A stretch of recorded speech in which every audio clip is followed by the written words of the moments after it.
नवरात्रि का त्योहार 9 दिनों तक चलता है। इन 9 दिनों में माता दुर्गा के अलग अलग स्वरूपों की उपासना की जाती है।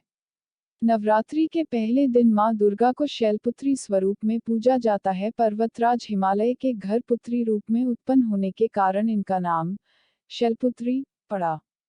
नवरात्र पूजन में पहले दिन इनकी उपासना की जाती है। माँ शैलपुत्री की पूजा विधि।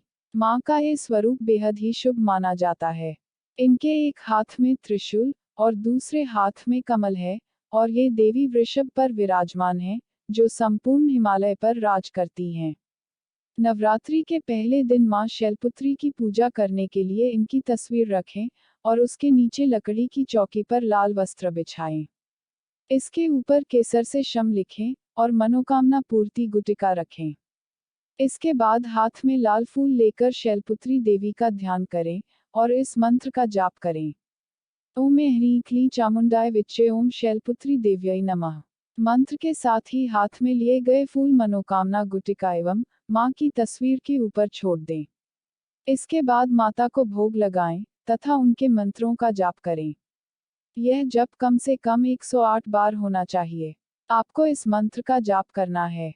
वंदे वांछितलाभाय चंद्रार्धकृत शिखरम वृषारूढ़ा शूरधरा शैलपुत्री यशस्विनीम। माँ शैलपुत्री का प्रसाद। माँ शैलपुत्री के चरणों में गाय का घी अर्पित करने से भक्तों को आरोग्य का आशीर्वाद मिलता है, जिससे व्यक्ति का मन एवं शरीर दोनों ही निरोगी रहता है।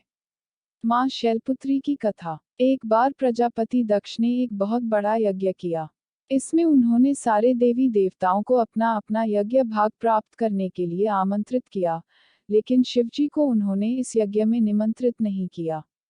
सती ने जब सुना कि उनके पिता एक अत्यंत विशाल यज्ञ का अनुष्ठान कर रहे हैं, तब वहां जाने के लिए उनका मन विकल हो उठा। अपनी यह इच्छा उन्होंने शंकर जी को बताई। सारी बातों पर विचार करने के बाद उन्होंने कहा, प्रजापति दक्ष किसी कारण से हमसे नाराज हैं। अपने यज्ञ में उन्होंने सारे देवताओं को निमंत्रित किया है। उनके यज्ञ भाग भी उन्हें समर्पित किए हैं, लेकिन हमें जानबूझकर नहीं बुलाया है। कोई सूचना तक नहीं भेजी है। ऐसी स्थिति में तुम्हारा वहां जाना सही नहीं होगा। शंकर जी के यह कहने से भी सती नहीं मानी। उनका प्रबल आग्रह देखकर भगवान शंकर जी ने उन्हें वहां जाने की अनुमति दे दी। सती ने पिता के घर पहुंचकर देखा कि कोई भी उनसे आदर और प्रेम के साथ बातचीत नहीं कर रहा है। केवल उनकी माता ने स्नेह से उन्हें गले लगाया।